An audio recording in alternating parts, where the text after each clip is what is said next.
Mike Arnold here, co-founder of Path Trading Partners, along with Bob Iacchino, the other co-founder. We're going to go through Bitcoin Cash and Bitcoin on a quick Friday afternoon update. Bitcoin Cash finally got above the trend line, got above the defining point, hit both the targets, then hit the extended target 368. Now it pulled back to the rotation zone. So what's our next key targets up there? We're going to do some even more extended targets with the full Gann box from the lows, not the most recent push, to give us more extended targets. And then we also have to look at the next end of the clear path, which is technically there. So rotation back up.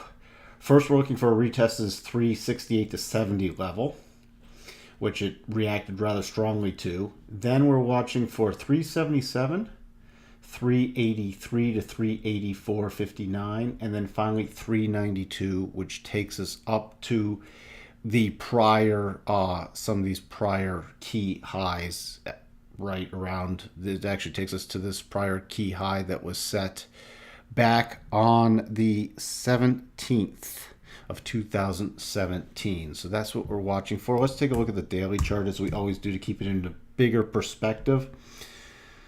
So you see now it looks like we're going to finally close outside the rotation zone. It's pulling it up. Now next thing we're going to be watching for is the first cross of the rotation zone. And so any pullbacks into that rotation zone are more aggressive buys on the daily, and we can start getting more aggressive on the 4-hour.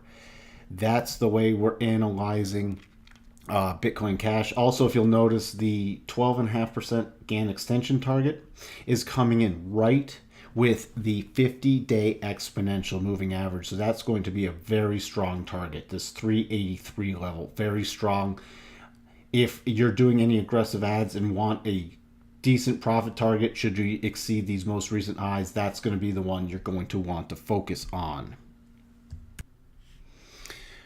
So switching over to Bitcoin US dollar 4-hour chart.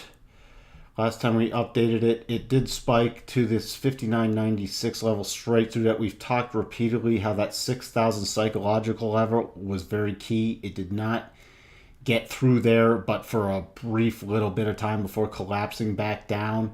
Now updated the Gann targets. Oops, that got pulled to the wrong point. Updated the Gann targets because we broke through that 6,000 level, hitting that 6,020. Now we've pulled back. So the next key levels up are 6,100, 6,101, but you're gonna another psychological level. These round numbers, people love to trade off them, but they're just another number. People put their orders and their stops and everything they're going to do around these numbers. Then we're watching for 61.49, 61.50. That's the end of this clear path.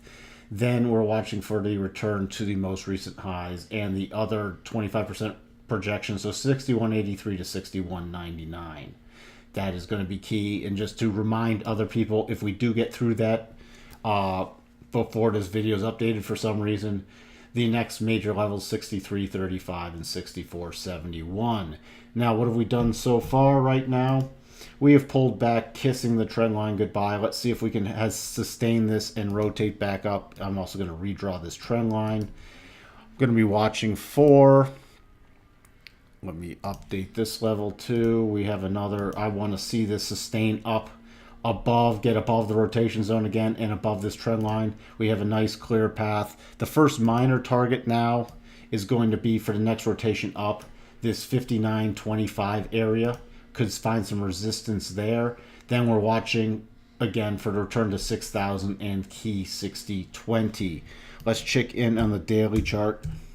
And let me update this so we don't see it on the daily chart. All right, so here's our daily chart. If this does pull back, we want to see major support coming in at this, about this 55.67 to 55.21. We do not want to see this drop below the bottom of the rotation zone, especially on the closing basis. We have a lot of support in here. See all this area, 55.21 support, 55.05 support, rising rotation zones, 54.69, but that's going to keep pulling up. This is very key for any pullbacks on the daily basis. So that's what you're going to be watching for should we get another extended pullback. Also, this is just moving sideways, letting the bottom of the rotation zone catch up. And on the weekly basis, the longer it pauses here, it lets the 8 catch up too. And once the 8 catches up, then we can possibly use the concept of 8 pushing price higher. So that's what we're watching for on the much bigger picture. So we're not concerned at all that it's pausing and consolidating here. This is really nice. Possible forming a horizontal channel. There's not enough data here to draw the breakout levels yet, but if it does pull back, especially down to this 55.20 area, then we'll be able to project some horizontal channels for potential upside, and should we break lower, downside targets based off that price action. So what we have for you on this Friday afternoon update for Bitcoin Cash and Bitcoin. Hope everyone's having a great Friday, and we will talk to you over the weekend with updates on some other cryptos. See you soon.